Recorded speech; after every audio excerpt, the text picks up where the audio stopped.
یکی از محصولات برقی آودی با چینی‌ها قرارداد بست. بهترین برقیه که حالا تو مارکت تو برق اینجا داری که حالا تبدیل می‌کنید. ما اونجا بعضی وقتا برق نداریم. برند لوکس جزئیات خودشو نشون میده. این ماشین با آدم حرف میزنه. هم موتور لامبورگینی روشه 630 هورس پاورشه. شاهکار خودروهای برقی آودی. آودی یکی از بهترین سیستم 4 ویل درایو دنیا رو داره. پرفروش‌ترین مدل آودی.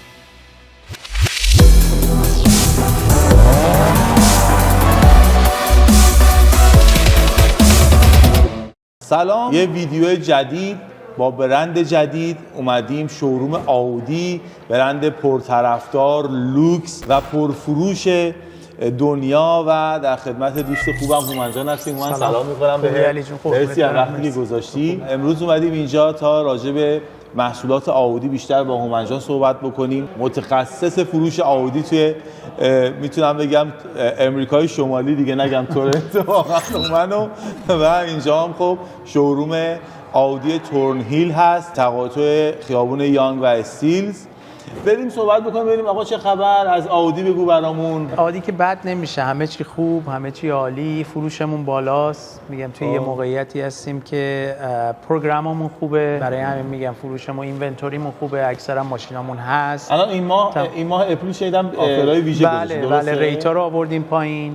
اینا خب مثلا ریتا رو آوردیم پایین. میگم اینونتوریمون هم خوبه، با ماشینامون اکثرا از اروپا میاد. خب میگم اکثر دیلرشیپ‌ها شلوغ و بیزی امریکا ایجاد میکنید کمتر توی برای ما احتمالاً بله کمتر میشه، برای شاید ماشینایی که توی آمریکا ساخته میشه سخت میشه. ما میگم ما ماشینی نداریم که تو آمریکا ساخته بشه، همه ماشینامون از اروپا میاد. یه مدلمون از مکزیک میاد ولی بقیه هم از اروپا میاد، اون شامل آلمانه.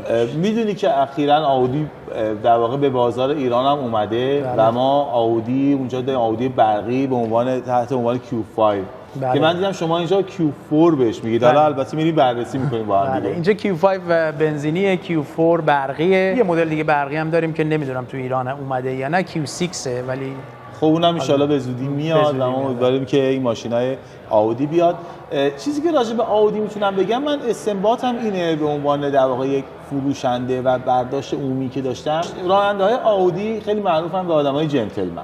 خب یعنی اگر که ما مثلا یه دیدی که یه شعاری، یه چیزی راجع به هر ماشین هست، همونطور که مثلا بنزو میگن تیپیکال خیلی بیزینسمن‌ها و بازاریا دوست دارن، آودی بیشتر پزشکا، وکلا، خیلی این تو قشر تحصیل کرده بیشتر طرفدار داره. خب از تو بپرسم این آیا واقعیت داره نیست، چه جوریه و همچین چیزی باش برخورد داری یا نه؟ خب منم خودم یه میگم، من میپرسم مثلا کامیونیتی‌های مختلف میان، کشورهای مختلف میپرسم که مثلا میبینم یه کشورهای خیلی علاقه دارن به آودی، مثلا کشور همسایه‌مون ترکیه، مثلا اونا خیلی ما مشتری داریم که میان، ازشون سوال میکنم، اکثرا هم میپرسم، میگم مثلا شما خیلی آودی دوست دارین، حالا شاید تو ما ایرانی‌ها یه مقدار بنز پرطرفدارتر باشه، توی اونا خیلی آودی طرفدار داره. وقتی باشون صحبت میکنم میگن خب برای اینکه آودی رو توی اونجا بیشتر وکلا، دکترا، پزشکا اینا اونا سوار میشن، توی بنز و کسایی که بیشتر توی کار بیزینسن، توی خیلی کشورهای دیگه هم اینجوریه، حتی تو آلمان هم شنیدم همین داستان. آودی زیر مجموعه در واقع فولکس واگن. بله ما به حساب آودی هستش، لامبورگینی هستش و پورش. خب یه چیزایمون هم با هم شیر میکنیم، مثلا Q6 برقی که پشت منه، تقریبا تمام تکنولوژیش همون پورش ماکان برقیه، اصلا همونه، همه چی تقریبا به همون صورت. و خیلی چیزای دیگه، ماشینی داریم که موتورش لامبورگینیه به اسم. یکی از محصولات برقی آودی شنیدم که تکنولوژیشو در واقع با چینی‌ها قرارداد بسته. توی همون برقی Q6 مون یه همچین چیزی هست ولی من دقیق نمیدونم که حالا چه قدش هست نیست به چه صورته. البته خب بی‌نظیره از لحاظ، حالا من کار ندارم اگرم اینجوری باشه که مثلا میگم با چین باشه، ولی فوق‌العاده تکنولوژی بی‌نظیر. فوق‌العاده. حالا میریم در واقع از نزدیک نشون میدیم و سعی میکنیم که تست رانندگی هم از یکی از خودروهای برقی حتما بگیریم بهتون نشون بدیم. پرفروش‌ترین محصول آودی کدومه؟ Q3 و Q5. Q3 اگه از من بپرسیم بخاطر این قیمتش خیلی مناسبه. بله. یعنی Q3 توی ما اصولا فکر نمی‌کنم هیچ ماشین آلمانی باشه که شما بتونید لیز بکنید یا کش بخرید هم قیمت Q3. چه قیمت الان Q3 حدود مثلا میدل آپشن از 44,000 دلار شروع میشه، بستگی داره چه آپشنی، تا 50,000 دلار میره. Q5 مون هم که خب خیلی طرفدار داره، خیلی ماشین قدیمی، از اول پرفروش ترین ماشینمون بوده، اونم باز از لحاظ قیمتی توی اون سایز توی اون پکیجا باز بی‌نظیر. یه تعدادی سال 2015 یادمه که آودی توسط شرکت رامک خودرو وارد بازار ایران شد، ولی خیلی محدود بود و بلافاصله خود به موضوع ممنوعیت واردات و دیگه نتونست بیاد تا این سری اخیر که در قالب خودروهای برقی، به خاطر اینکه قیمتش طوریه که فعلا از فقط خودروی برقی. برای بازار ایران کلا آودی رو مناسب میدونی؟ 100%. مخصوصا برقیاش که حالا تو ایران هم این مشکل ما رو اینجا ندارن که بخوام برق 110 رو تبدیل بکنن از این داستانا. اونجا هست آردی. اینجا شما یه چیزی ببین اینجا دارید که حالا تبدیل میکنید، ما اونجا بعضی وقتا برق نداریم و اون تبدیله یه ذره یه ذره خدا باشه اشکال مشکل تبدیلش رو خب اینجا یه مقدار حالا من ایرانو واقعا نمیدونم، ولی اینجا ما خب مثلا سوپر چارجر داریم که مثلا شما خیلی از گاز استیشن‌ها سوپر چارجر دارن که شما مثلا ماشین رو میبری اونجا نیم ساعته فول چارج میشه، لازم نیستش که مثلا 8 ساعت تو شارژ بمونه. حالا نمیدونم این امکانات تو ایران اومده نیومده یا ببین تجربه‌ای که من دارم اینه که بچه‌ها سیستم فنی مهندسی تو ایران به سرعت خودشون میرسه. یعنی ما تو بخش خصوصی، بخش غیر دولتی، تو بخش دانش خیلی زود تکنولوژی رو میگیریم و تبدیلش میکنیم، رومیش میکنیم. این یه قدرت در واقع ایرانیاست واقعا. و من مطمئنم که به زودی موضوع ماشین‌های برقی تو ایران خیلی جا میفته و بحث شارژرها، الان داریم می‌بینیم شارژرهای سیار هست که تو جاده‌ها برق برسونن. نمیتونم بگم وضع ایدئاله ها، خب هنوز محدودیت‌هایی داریم چون تازه این تکنولوژی اومده تو بازار. بریم با کمک هومن جان ماشین‌های مختلف رو ببینیم و براتون توضیح بدیم.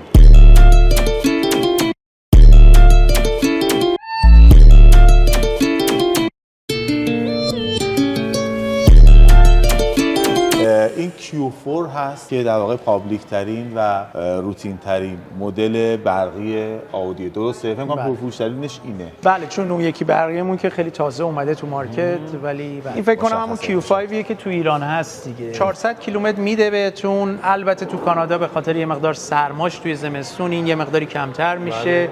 بستگی داره که شما چقدر چیز استفاده بکنیم، ولی اصولا اون چیزی که هست اولش 400 کیلومتر میده. وارانتی باتریش توی اینجا 8 سال 160,000 کیلومتر روی باتریش وارانتی بهتون میدیم. وارانتی خود ماشین 4 سال 80 تا. مثلا شما همین Q4 رو میگیرین، تکنیک رو بهش اضافه میکنید یا مثلا چیزای دیگه. علت این بود که برای اینکه گاورمنت دولت کانادا یه هولوش 5000 دلار میداد به هر کی که خودروی برقی این ماشین رو بگیره، خودروی برقی بخره، که الان البته دیگه نمیدن، ولی تا اون موقع 5000 تا میدادن.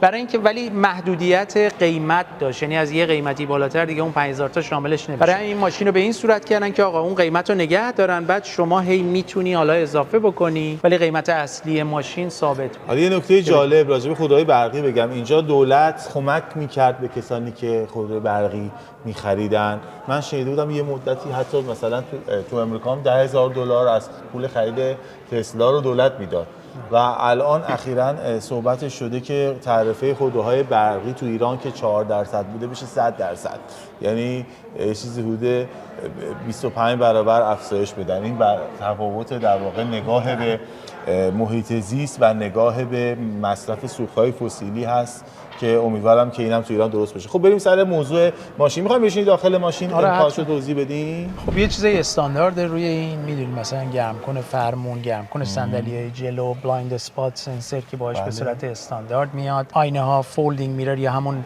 بسته شدن و باز شدن آینه ها به صورت اتوماتیک، کارپلی که بتونید موبایلتون رو اینا رو ترانسفر کنید، اینا به صورت استاندارد روی این میاد. باز میگم شما پکیجای اضافه اد بکنید یه چیزای بهتر میشه، مثلا ساوند سیستمش میتونه بهتر بشه که مثلا ساوند سیستمش میتونه سونوز بشه، ساوند سیستم سونوز رو اینا میاد. وایرلس چارجر رو اینا میتونید بهش اد بکنید. میگم اینا برای اینکه MSRP رو ثابت نگه دارن این چیزا رو یه جوری درست کردن که بشه بهش اضافه کرد اینا رو، تا اینکه بخواید مثلا شتابش 0 تا 100 چقدره؟ خلاص 4 ثانیه 4 ثانیه. خیلی عالی. من خوشم از یعنی طراحی داخلش میدونید مد شده که مثلا میان تمام سفر رو در واقع مانیتور میکنن. بله. نمیدونم انگار که ما هم البته روی مثلا Q6 برقیمون هم اونجوریه.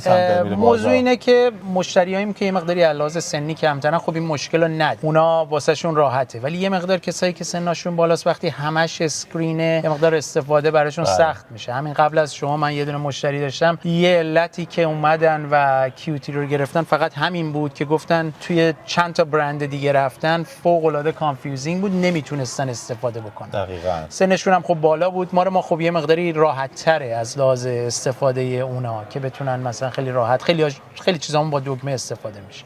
ولی ماشین اونجوری هم داریم که همه چی به صورت اسکرینه که حالا میریم اونم میبینیم.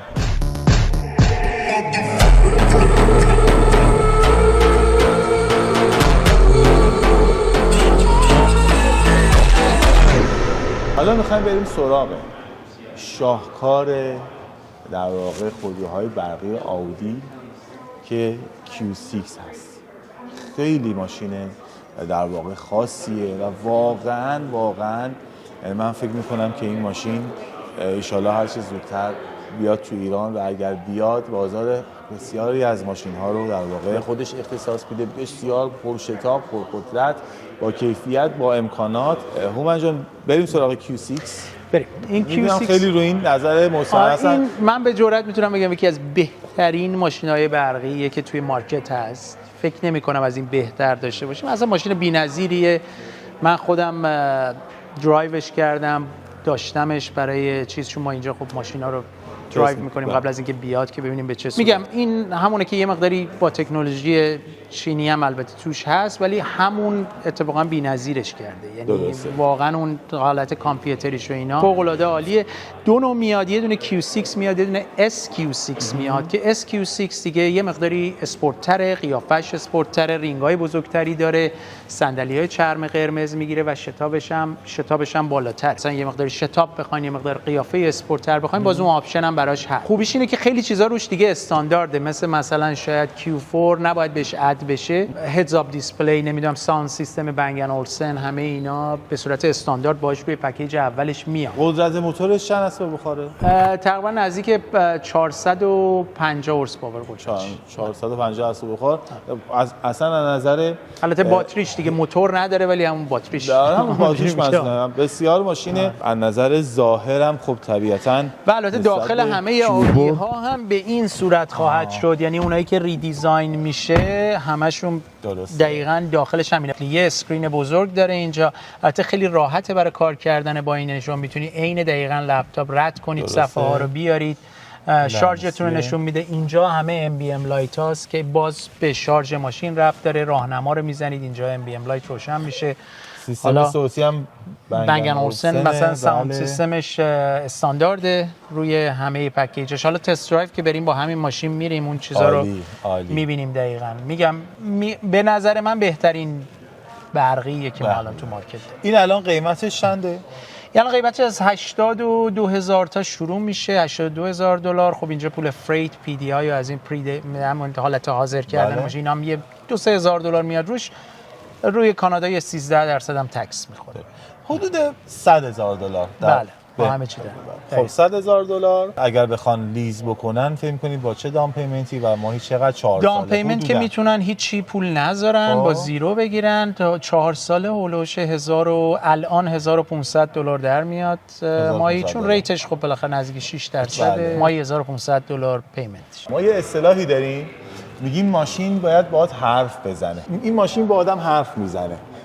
ماشین خودش میگه که در واقع من تو چه کلاس سواری و کلاس تولیدی هستم. به نظر من ماشین خیلی خوبیه، عالیه، من خوشم آمد از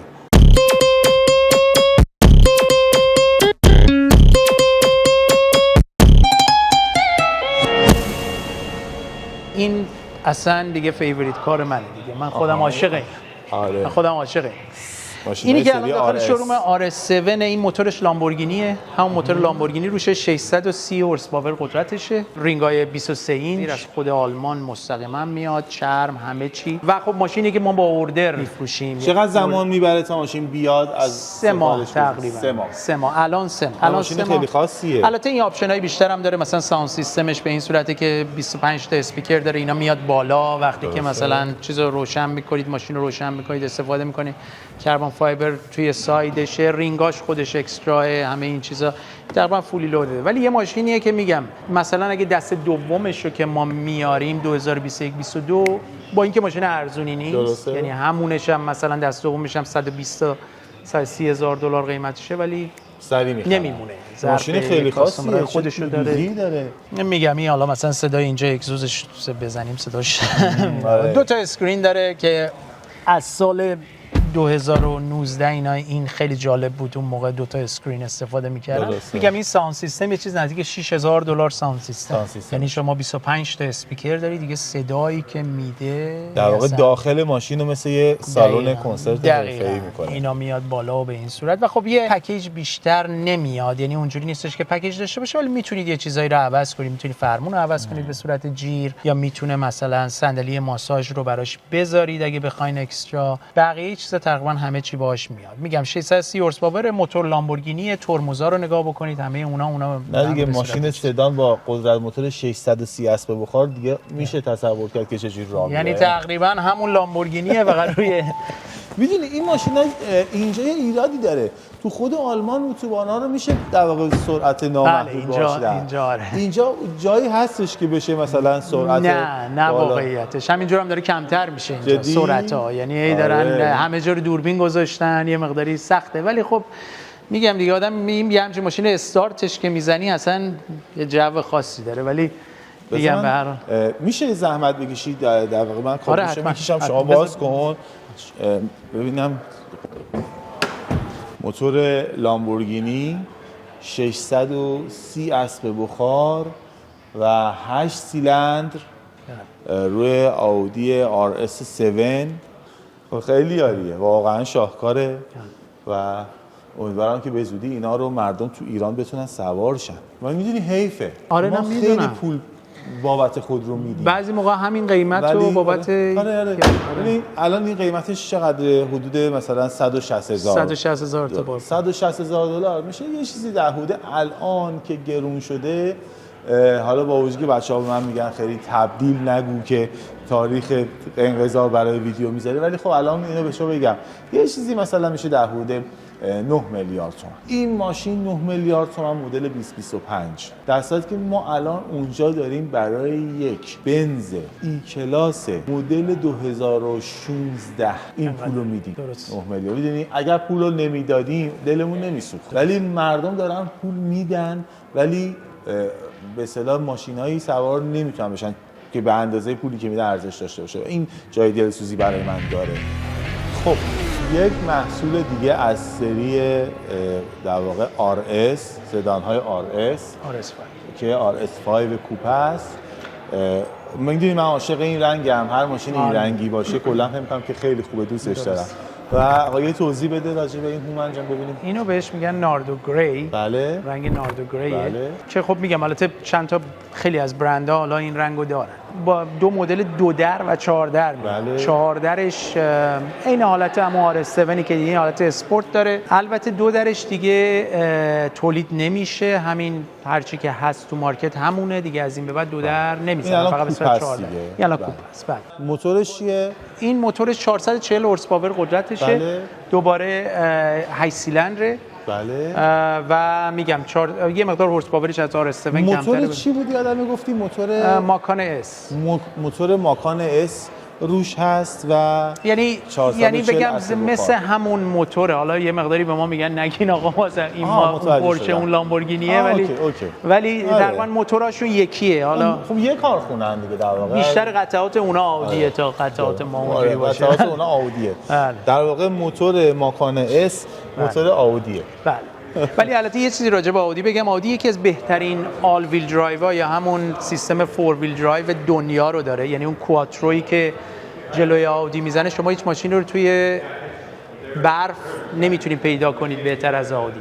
حالا بعد آدی خب مثلا سوبارو هم جزء یا اکورا مثلا یه سوپر هندلینگ آل ویل درایو داره که اونم خوبه، ولی ما یکی از بهترین آل ویل درایو دهای دنیا. شما این ماشین در واقع کوپه خوش رنگ 440 اسب بخاری رو ببینید تا بعداً ان شاءالله حتما یه برنامه قراره به اتفاق شما سراغ آکورا هم بریم. حتما این آرسا همشون معمولا با اوردره، یعنی اوردر میگیریم میاد.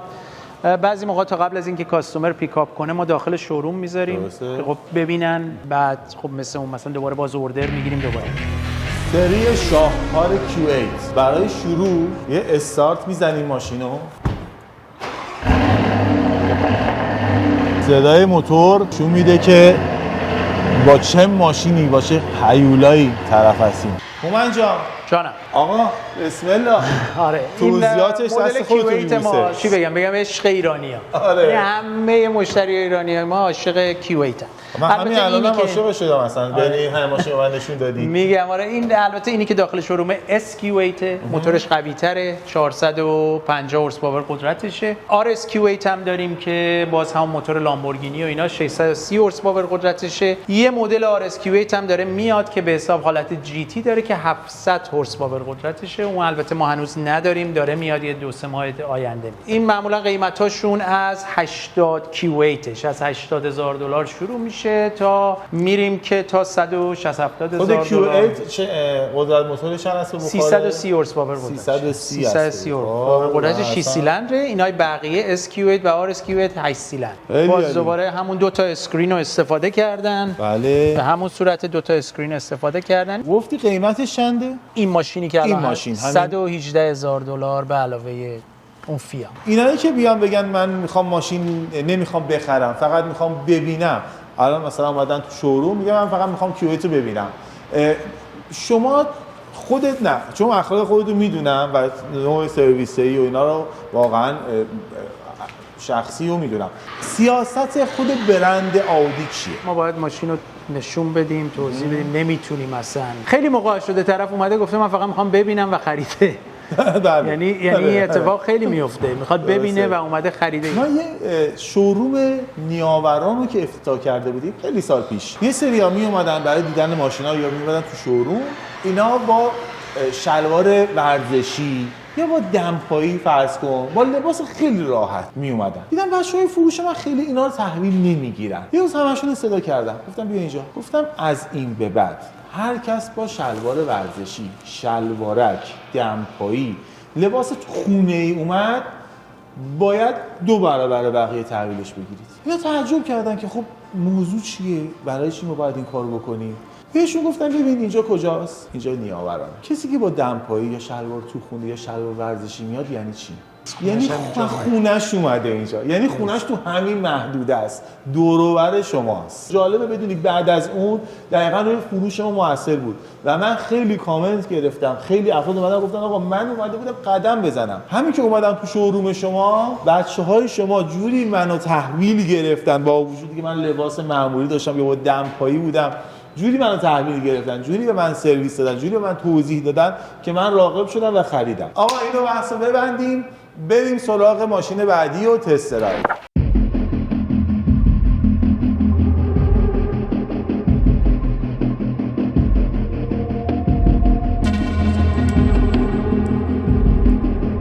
بین ایرانی هست.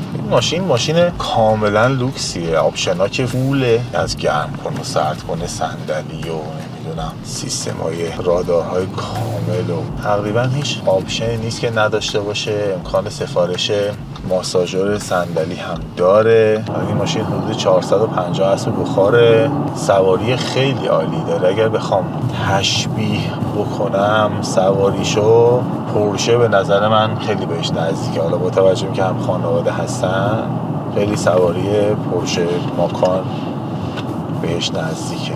کیفیت داشبورد، کیفیت فرمون، جنس چرمی که استفاده شده، میدید برند لوکس در واقع تو جزئیات خودشو نشون میده. در واقع گرم کنه فرمون، سیستم بوی داخل ماشین که تنظیم میکنه، در واقع اسانس هایی که مد نظرتون هست و میشه پخش کرد. میگم رانندگی خیلی سرگاز و استخونداری داره، سیستم‌های کمک در واقع رانندگی هم که کامله، سیستم‌های رادارها همه چی، اینا همه به راننده کمک میکنه تا سواری بهتری داشته باشه. این ماشینیه که به نظر من بیخود نیستش که پرطرفدارترینه بین آودیا و ماشین خیلی ارزشمندیه تو این کلاس قیمتی. به نظر من ماشین ارزشمند. سردنده های جدیدم حس خیلی لاکچری میده الان تو خیلی از ماشینایی که تو ایران اومده هم داره میبینیم و حالا اینجا در واقع ما داریم تست‌های شهری انجام میدیم. خیلی این امکان به ما نمیده که من بخوام مثلا شتاب 0 تا 100 ماشینا یا هندلینگ ماشینا خیلی تست بکنم. سیستم تعلیقش یه ذره به نظر من خشکه. حالا من نمیدونم الان آیا تنظیم نیست یا اینکه ذاتاً اینطوریه. یه ذره به نظر من خشک اومد سیستم تعلیقش. خب دیگه نوبتی هم باشه، نوبت آودی Q5 پرفروشترین مدل آودی، ماشینی که بیشتر از بقیه آودی‌ها تو اون می‌بینید. اونم به خاطر اینکه تو رنج قیمتی 55 تا 65 هزار دلار یک گزینه ایدئاله و رقیبش بنز GLC و BMW X3 هست، ولی خب این از نظر قیمت از اونها مناسب تره. ماشینی هم که اینجا میبینید فروخته شده، خیلی هم خوش رنگه، حتما خریدارش در واقع خیلی آدم با سلیقه‌ایه. هومن جان یه توضیح میدید راجع به Q5؟ بله این Q5 میگم 260 هورس پاور قدرتشه، 4 سیلندر، البته 6 سیلندر هم میاد که 6 سیلندر موتورش هم موتور ماکان پورشه ماکان 6 سیلندره. چند تا پکیج داره. پکیج اولش که بهش میگن کامفورت اینجا تو کانادا که سانروف نداره، پکیج اول نویگیشن نداره ولی بقیه آپشن‌ها رو همه رو داره. پکیج دوم که همین پکیج بهش میگن پروگرسیو. این پکیج همشون الان دیگه به صورت اسلاین میاد، ولی یه چیز دیگه که میشه بهش اد کرد این که مثلا یه پکیجی داریم ما به نام بلک آپتیک بهش میگن یا همون ورس فرام پکیج که آینه ها مشکی میشه، جلو پنجره ماشین مشکی میشه، ترمزا قرمز میشه و این رینگا با اون پکیج میاد که اینو میشه بهش اد کرد که این کاستومرمون که الان داره پیکاپ میکنه اینا رو بهش اضافه کرده. میگم همون جوری که خودت گفتی توی خیابون اکثرا شما Q5 یکی از پر طرفدارترین ماشین‌های ماست، ریویوهای خیلی خوبی داره. میگم یکی از بهترین ماشینایی که ما داریم خیلی بورسه اصطلاحاً رونده بازار. دقیقاً جز ماشیناییه که یوزدش میاد میره نوش. همینجور ما تقریباً از 10 تا ماشین شاید مثلا 7 تا 6 تاش Q5 می‌کنیم. ببین 260 اسب بخار قدرت خیلی ایدئالیه برای شهر، چون اینجا وقتی شما میتونی مثلا حد اکثر سرعت 110 120 بری عملاً در واقع اسب بخار بالا 400 و 500 برای همه کارایی نداره، برای کسایی که خیلی علاقه به ماشین دارن. خب رضا، این ماشین رضا بود از دوستای منه، یعنی من نگم رضا مشتری من، دوستای منه که همیشه میگم من تو میدونی من 2 تا برند هستم، هم اکورا هستم هم آودی، ولی هر جا که من اصلا اکورا بودم اکورا گرفته آودی دیگه خودش یه دونه Q5 داره. یعنی مثلا ماشینو من زیاد توضیح نباید واسش بدم، اکثر چیزاشو میدونه. اینجا اتاق مخصوصی که وقتی میخوام ماشین رو تحویل بدن فروشنده یا سرویسمن میاد آپشن‌های ماشین رو توضیح میده، یک بار ماشین رو کامل توضیح میده. ولی خب رضا جان حالا چون خودش قبلا آودی داشته، آقا من این غیبت شما رو کردم، خیلی خوش سلیقه‌ای، عجب رنگی انتخاب کردید واقعا. من بیشتر من شما رو ندیده بودم ولی گفتم که خریدار هر کس هست خیلی خوش سلیقه است واقعا. 2 تا سوال کوچیک. یکی این که قبلا آودی داشتیم، بله، دوباره آودی خریدیم، بله. ما این وفاداری به برند رو تو مشتری‌ها آودی می‌بینیم، دلیلش چیه؟ فکر می‌کنم واقعا اون سواری که تو آودی آدم میگیره، با اینکه من مثلا 3 تا ماشین قبل‌تر قبل از که با مارک واقعا آشنا بشم BMW داشتم، با اینکه پیشنهاد داد می‌خوای بریم سراغ برند دیگه‌ای، گفتم نه همین ماشین، واسه اینکه واقعا اون سواری که از این گرفتم از BMW حتی نگرفتم، از آکرام نگرفتم. من دوست داشتم ماشین هم اون هندلینگ و اتفاقی که توی جاده میفته آدم موقعی میخواد یه تکاف سبکی بکنه در حد خودش دیگه. حالا آدم همیشه یه لول بالاتر تا همین ماشین هم هست، ولی با توجه به اینکه مخاطبین من که برنامه رو میبینن ممکنه برای اونا این موضوع جذاب باشه، چون خیلیشون علاقه‌مند به کار ماشین هستن. شما چند تا ماشین از اومنجان خریدید؟ درسته. پشت سر هم، یعنی مشتریش بودید. میخوام بدونم که چطور، چه خصوصیت ایشون شما رو جذب کرده؟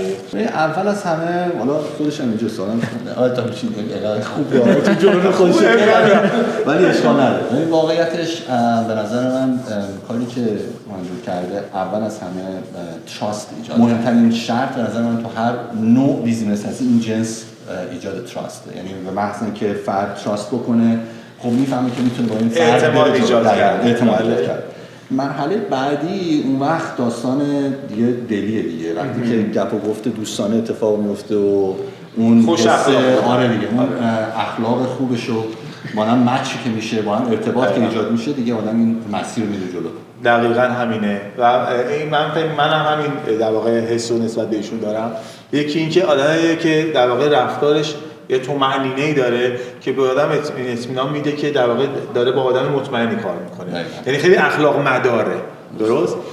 مسئله بخواه خوش برخورده و من اینو میدونم که هیچ وقت خریدار به خاطر آفر قیمتی سراغ کسی که اون دو تا خصوصیت اول نداشته باشه نمیره. متاسفانه بعضی اینو متوجه نمیشن و شروع میکنن از آخر شروع میکنن. فکر میکنه مثلا اگر من بگم آفر قیمتی خوب دارم شما حتما میپرید من. در صورتی که اینجوری نیست. اون دو تا خصیصه، یک ایجاد اعتماد و امنیت برای خریدار و روی خوش برخوردی، این دو تا رو نداشته باشین قیمت هم هر چقدر پایین‌تر بخواید بفروشید کسی سراغتون نمیاد. آقا مبارک باشه ان شاءالله که به سلامتی. ما تو ایران میگیم چرخش برات بچرخه. چی میگی شما؟ ما میگیم که enjoy your new car دیگه، لذتش ببری دیگه. مرسی. قربونت برم. قربونت. آقا خیلی خوشحال شدم. مرسی از شما که برنامه رو تا اینجا نگاه کردید.